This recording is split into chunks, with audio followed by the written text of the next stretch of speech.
Sosok wanita yang viral melemparkan mangkok saat berada di rumah makan nasi kuning akhirnya muncul dan meminta maaf. Wanita berinisial FS itu dikabarkan telah mendatangi kembali rumah makan nasi kuning di Manado untuk menunjukkan itikat baik atas perbuatannya. Sebelumnya, seorang pembeli wanita berpakaian serba hitam membuat keributan saat mendatangi warung tersebut bersama teman-temannya. Ia melempar mangkok beling yang ada di meja ke lantai lantaran kesal tidak ada menu mie ceplok. Buntut kejadian tersebut, wanita itu lantas viral di media sosial.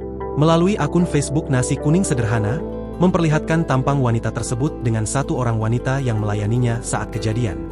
Wanita berinisial FS itu tampak mengenakan sweater berwarna hitam dan topi bucket bermotif. Pada kesempatan itu, ia dikatakan telah meminta maaf.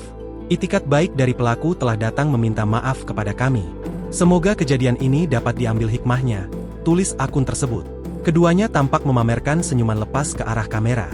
Sebelumnya, aksi seorang wanita tertangkap kamera bertindak arogan di warung makan Manado.